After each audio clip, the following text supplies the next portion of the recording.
kingdom has a secret, and every great king is tested by one. A little story that goes with the arrangement of the marks exhibited is that there once was a great kingdom that had a great ruler. Fortunately, unfortunately for this man, even though he was fertile, he had no male sons to succeed him in his departure. He had a lot of female daughters, but no male son. This empire in question was one built from courage, blood, and war. So it was mandatory for every king that was to come to possess these qualities so he could rule and rule successfully. But then this man in question had no son, and this was troubling. In his late age, he bore a son. But even though joy swept through the entire nation, there was a secret to the joy, which was that his son that he bore was frail, lacking all these possible qualities that was necessary for a king to rule such a nation. So word escapes the kingdom, the neighboring kingdoms that are rivals here, and they take the opportunity, they attack the king and his nation, burn villages, kill the king in battle, and the son is now consumed with guilt, so he runs away. The wise men of the kingdom find the son in hiding, and then they try to encourage him that a king's true might is not from the physical qualities he possesses, but then it is in his heart and in his mindset. So they convince the king's son, he comes from exile, reclaims the throne, and because the army that fought with the king all fell in battle, he had to recruit new people to fight along with him. So going around the nation, he recruited both men and women capable enough to help him. They waged war against the nations, took back their land and their possession, and the once frail king who was afraid to lead became a very mighty king, the mightiest the nation had seen. Behind us is a visual representation of marks arranged in a way that will tell the story I just narrated. Thank you very much.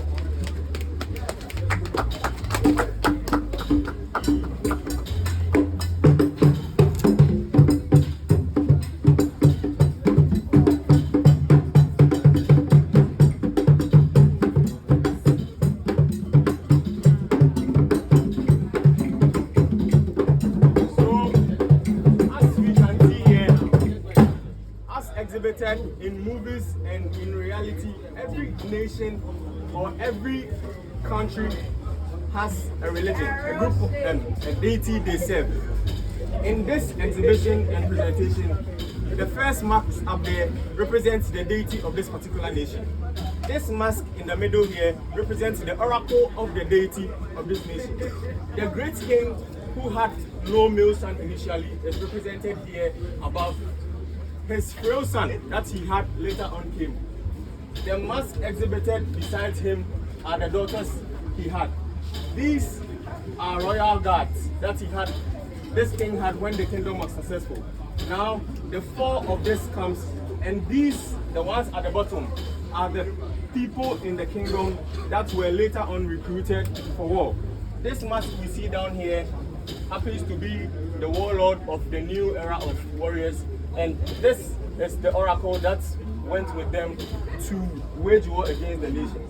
So, carefully exhibited, the top represents the first royal family and then the successful reign of the first king. The bottom represents the numbers and the successful reign of the second king. So, you can please experience the art, and if you have any questions, I see the use of a lot of Indigenous symbols. Yes. How does that influence the story? Right. So, as the chairman first asked as the chairman addressed us from the beginning, the mask or the semester's task we were given was to incorporate the mask with metals. As we can see, there will be an exhibition of how the metals were brought in. This department happens to be a department where the Sankofa represents our ability to inculcate our past knowledge, which happens to be the Indigenous symbols that are well associated to the country. And this department happens to be one that produces works that communicate that. So every work we do, we try our very best to inculcate the Indigenous symbols so that the very purpose of the department is made known. So every Indigenous symbol you see here is an individual an individual's creativity on how they thought they could represent the Adinkra symbols on their mask to tell the story of the department, but also still communicate our concept and our story. So the symbols are as essence of the department and what we stand for. Let me grill you a little bit. Appreciation, right? Criticism and appreciation. Aesthetics. So I see Afina at the top, right? The very top one. And then there are horns, Akufina. In my code dialect, you can say Afina. Okay. And then the horns. So I'm trying to get you if there are hidden meanings behind the choice of Adinkra, because every Adinkra symbol has a meaning. So why is Akufina on top of the first person with the horns? Why is Jinyame here? Why is Being Kebi here? And all that. Right. So every mask, like I mentioned earlier, was made from. Maybe the seniors can answer. Yes, was made by an individual. So the individuals. She talks about supremacy. Yeah, of the top. Yeah, so Akufra is a symbol of authority. It belongs to people who are on top.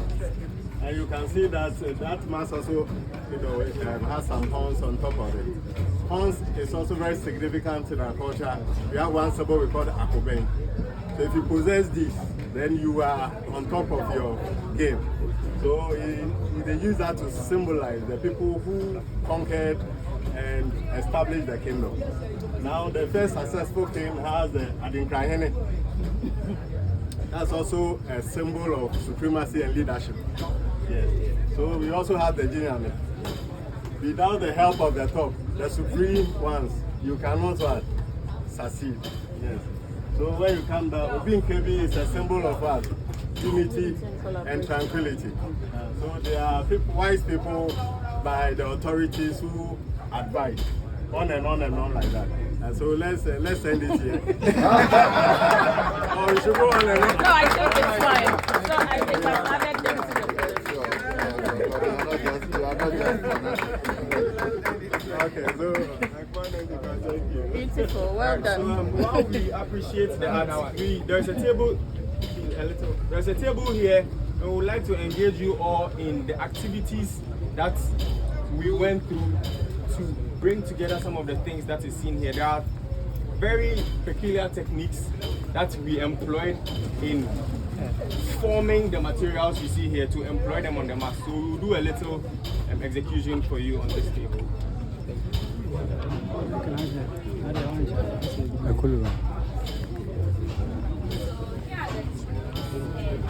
Some of the materials we use for the education of the work. We have the rubber mallets, which aided in when we were chiseling, we were doing the carving on the wedge. We used the rubber mallet and the hammer to make some impressions on it. We have the shears for the cutting, and also the jeweler's saw frame, which comes in other sizes. It was used to help us in the piercing process, getting the Adinkra symbols and other shapes in it. Then we have the emery paper and the sanding paper, which aided in the smoothing of the surface of the mask. And we have the drilling machine, which aided us in drilling some parts, making holes in some parts of the metal. And we have the blowtorch. This one aided in making the metal soft. We use it for annealing process. It made it soft for us to be able to cut it well. Then we have the chisels here for the carving of the mask. We have some of the pliers here. We use the pliers for some twisting, and we also use for the bending of the plates and also the wires. Then we have the drill bits here. We use it aided us in making the holes in the plate. Then the materials. There's the aluminum plates, the aluminum sheets, the brass sheets, and copper sheets. And these are the wires. There's the copper wire. Then we have the brass wire. Then we also have the aluminum wire. So these are the materials and tools we use in the